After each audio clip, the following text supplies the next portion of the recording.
Welcome to Medellín Life, your guide to life in the city of Medellín. This is your host, Thomas Arango, and if you are an international student, an outsider, or a newcomer in the city, this podcast is for you. Here, you will find practical tips, real experiences, and everything you need to make the most of your life here. Leave Medellín and start your adventure with Medellín Life.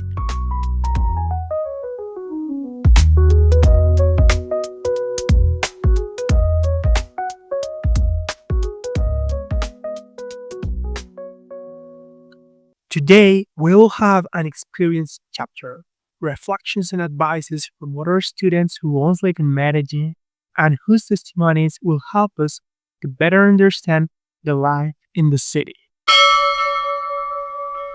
Hello, how are you? My name is Jonathan Meléndez. I'm from Halifax, Nova Scotia, Canada, and I did an exchange in Medellin from July to November of 2024, even though I stayed in Colombia until the middle of December 2024, and I studied in the history program. This was my second time in Colombia. I was there in 2023 learning about the armed conflict in Colombia. I did that for 2 weeks with a group of students from my university in Canada. And I loved the country. I loved Medellin when I was there for a little bit. And I had the opportunity to head back. And so I did. I spoke Spanish at a level that was a bit more than sufficient enough before I got to Colombia. That's because my dad originally is from El Salvador in Central America. So I started to learn with him. And I also took some classes back in high school and in university here in Canada. I started doing that in 2018. Around 2021 or 22, I started to speak and practice Spanish all the time with my dad, my grandparents, and my aunt from time to time. So before I got to Colombia, I had a bit of experience with Spanish in the past, but I went to Colombia to be surrounded by a Spanish-speaking environment for a long period of time. I thought that being in Colombia was going to raise my level of fluency in Spanish. And after traveling there, I think it did just that.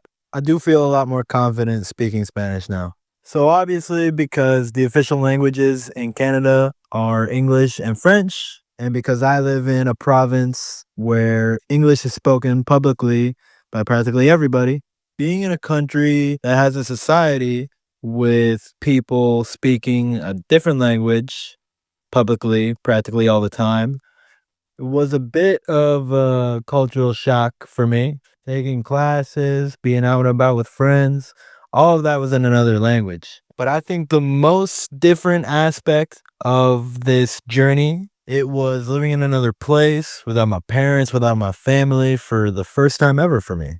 I was in another country and I started to meet new people and make new relationships. I met people from Medellin, from other parts of Colombia, as well as the rest of the world. People from Latin America, like from Mexico, Peru, Brazil, from Europe, like Spain, Germany, Switzerland. I even made a friend from Japan when I was there. But one of the best friends that I made when I was in Medellin was my roommate from Spain. He had some prior experience living in another place without his parents. And I feel like he helped me out a lot with realizing how to live in another place without one's parents, as well as feeling more independent. He's a good friend. We had a class at the university together. He also taught me how to make ceviche, which I like a lot. I think it tastes really good. And we also talked a lot just about a lot of various things in life. And we had many good as well as interesting conversations. I also made friends from my classes at the university.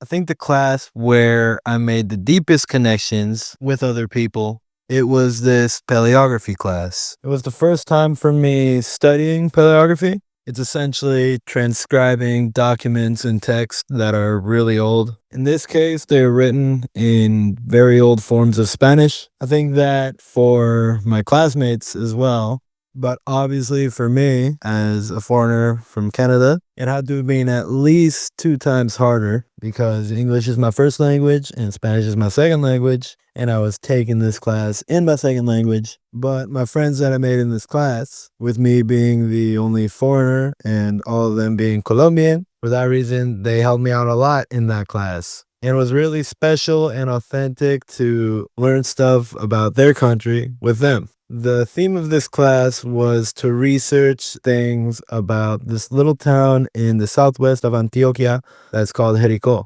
We went to Jericó one time as a group, and while we were there, we investigated documents of paleography about Jericó.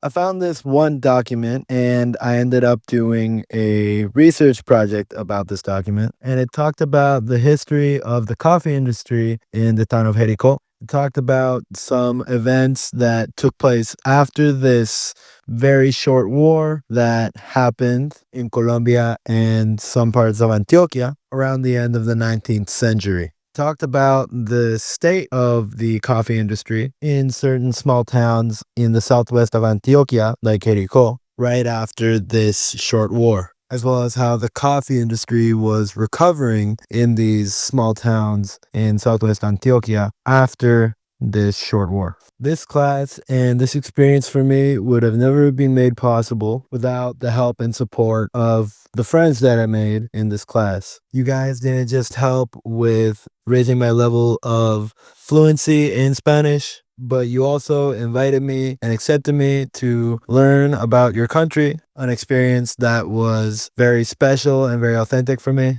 and something that I'm never going to forget. And so for that reason, I thank you guys and love you guys so much. Thank you 1,000 times over. Thank you so, so much.